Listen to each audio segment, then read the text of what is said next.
Okay, so I just figured out what's going on inside LeBron James' mind exactly. He may or may not want to be president. He probably does. But he didn't move to LA just because he wants to be president. He didn't even move LA just because he wants to be in movies. The reason he moved to LA, what has been LeBron's obsession for at least the last 10 years?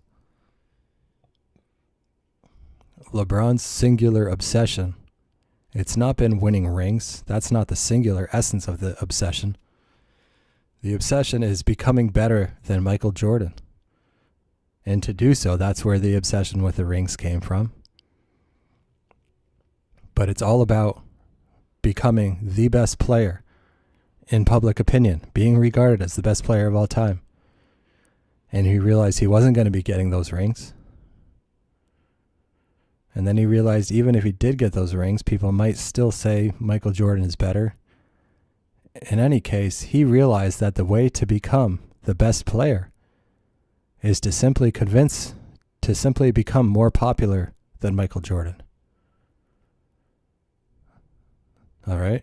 So what he's doing is by saying that in America, black people will always just be the N-word, no matter how wealthy they get. By saying that, he wins tons of friends in the media, in the commissioner's office, in the NBA owners' ranks, and in the black community.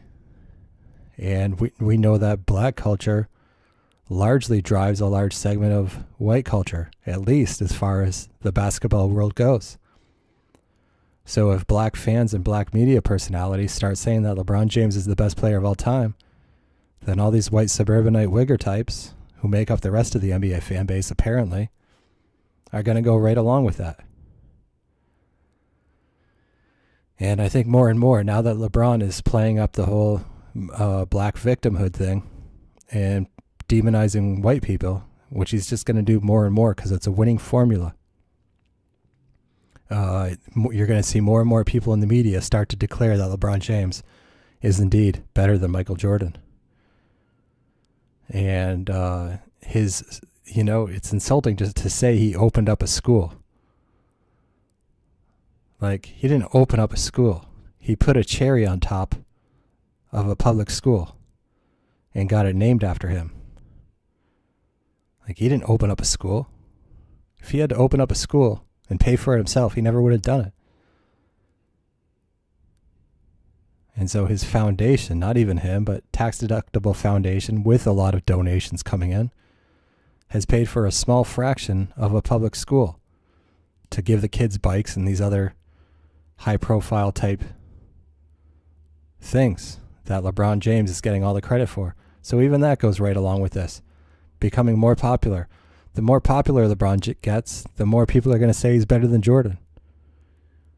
And it's the one thing he never had over Jordan, is that not being as popular. And I've been calling LeBron James the greatest for 3, 4, 5, 6, 7 months. And mostly through longevity. The length of this guy's prime is absolutely ridiculous. He's got all kinds of shortcomings compared to Jordan or even Larry Bird. But, this guy's been healthier longer. This guy has a more complete game than Michael Jordan did, or Larry Bird did, because he's got the athleticism that Larry Bird didn't have.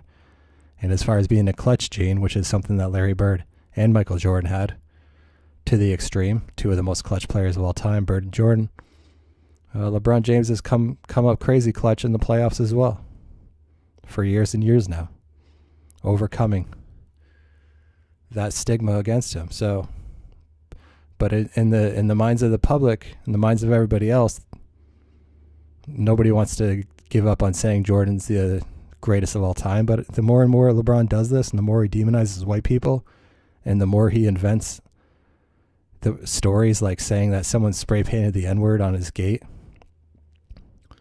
at one of his 2 Brentwood houses in LA, one of the most wealthy neighborhoods in the entire US, where security cameras are absolutely everywhere, and yet no security camera captured any footage whatsoever of anyone walking up to LeBron's gate and spray painting that. As far as I'm concerned, that's almost virtually proof that it never even happened in the first place. But, the social justice warrior community won't care that he faked it, won't care that he was blaming white people for a fake crime, which is racist in itself against white people.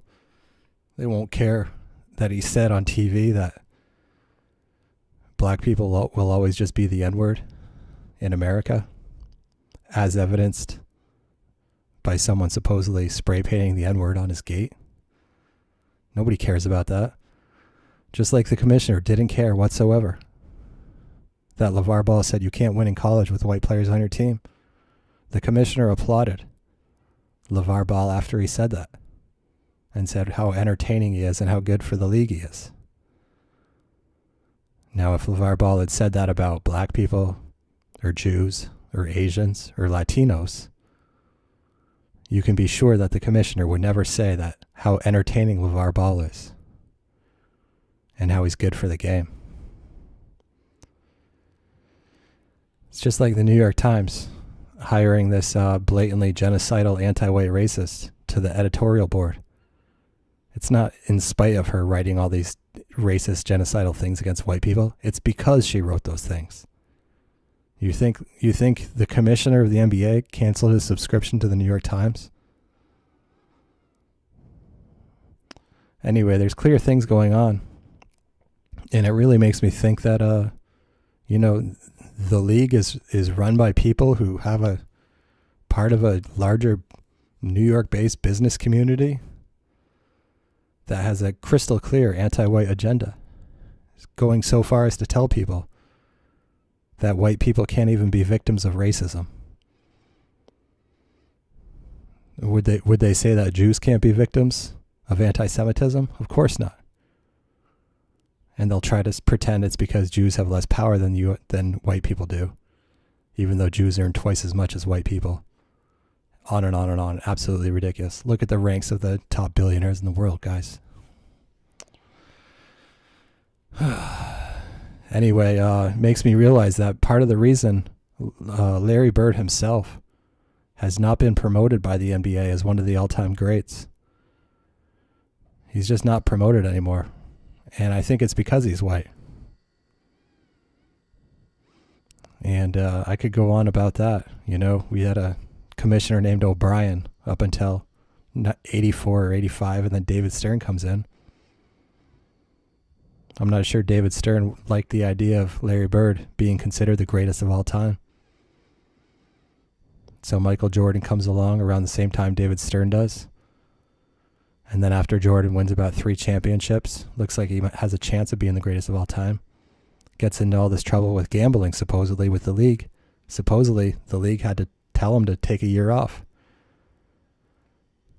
But if it was if it wasn't a special project, the league would have called him out in a press conference, said this guy's been gambling on NBA games. This guy's being kicked out of the league, not for 1 year, but for life. Instead, they allowed Jordan to quietly retire for 1 year, come back, win 3 more championships with lots of star calls. And then that puts him over the top of Larry Bird for the greatest of all time. And now when people talk about the greatest of all time, you don't see Larry Bird even in the top 5. They just erased him.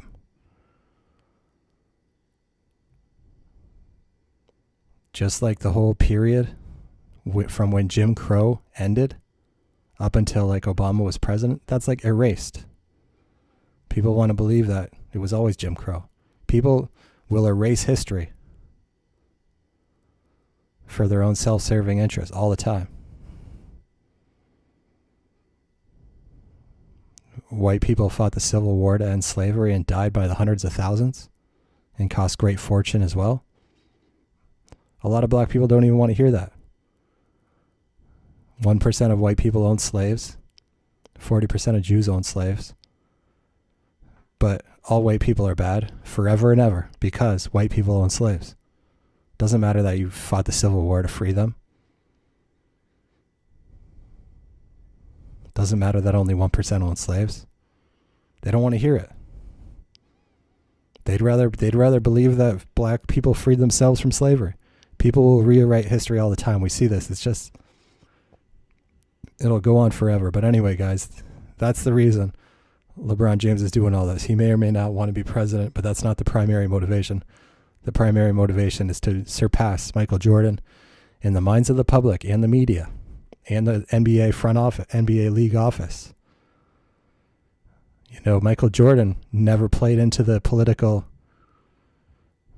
the political ideology of David Stern and in some of these, international sort of globalist type business interests. But LeBron James is willing to play ball, and as such, they will play ball as well, and they will start calling him all over ESPN. ESPN, another rabidly anti-white organization. Look at any white person on the show, and any white man, it's usually a Greenberg or a this or that. They're not, it's like. Anyway, guys, just throwing that out there. You're going to start seeing more and more LeBron being regarded as the best of all time. And I do believe he is the best of all time now. But you're finally going to see the tide start to turn against Jordan, where, a month ago that would have been blasphemous in people's minds. But because LeBron put his name on a public school that's publicly funded and took credit for it and didn't even go out of his way to clarify that the school was publicly funded and he was just given a little additional money on top of that, and because he played into the narrative that black people are nothing but N-words in the minds of eternally racist and evil white America, and because LeBron playing into this narrative of learned helplessness, this is where the really powerful people want the black community to stay. Learned helplessness. And they teach it in public schools from day one. You're black. America is super evil and racist. Here, read Huckleberry Finn. Read about slavery. Read about it until you're so traumatized and brainwashed and indoctrinated that you really feel like you're living in Jim Crow or under slavery with the evil white monster in your closet, under your bed, haunting your whole life, gonna hold you down for the rest of your life. There's no point in you even trying, black child, because white people are so evil they will always only see you as the N-word. And so why try in school? Why work hard? Why get a job? You'll always just be the N-word in America. So why don't you join a gang? Why don't you commit all these crimes? Why don't you hate white people? Why don't you commit violence against white people and rob white people? And that's the way black people should be, according to this view. And that's exactly what LeBron James encouraged. He encouraged black people to view themselves as nothing but the N-word. And he calls that empowerment. And so, what does the Democratic Party want? The Democratic Party wants black people to feel like nothing but victims, wants them to only ask for handouts, wants them to have no self-respect, wants them to not care about employment or jobs, wants them to have contempt for low unemployment rate in the black community, wants them to only care, what have you done for me lately? What have you given me for free without asking me to work? Jobs? I don't want no job. I want reparations. That's how they want blacks to feel. It's social engineering on a massive scale, and LeBron James is playing right into it. And he either doesn't know or doesn't care that it's absolutely cancer for the black community. But as long as he gets to be considered the best of all time, in part by telling the black community what they want to hear rather than what they need to hear, in part because the NBA league office and the referees will give LeBron James every single star foul for the rest of his career just because he demonized white people like that and helped keep black people on the Democratic plantation. There's politics all over this game, more and more so. NBA cancels the All-Star game in Charlotte because the state legislature passed anti-gay marriage legislation. But the NBA is willing to hold a NBA Africa game in South Africa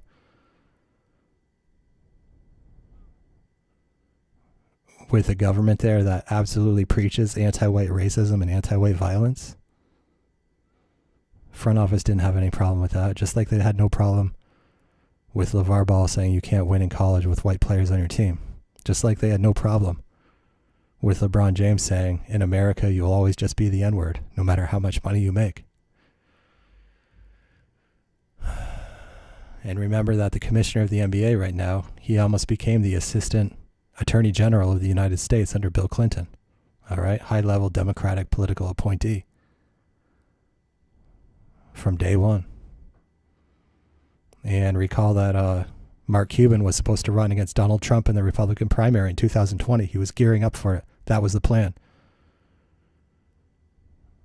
Mark Cuban, just like Adam Silver and half the NBA owners and all these other very, very powerful people. The NBA was supposed to release an investigation into Mark Cuban by the end of July about his toxic 10-year reign of terror, making the Mavs front office completely unsafe for all women, having proven repeat violent abusers of women and sexual harassers run wild for a good 10 years. And Mark Cuban didn't care. He didn't even think about the well-being of the women. He didn't care.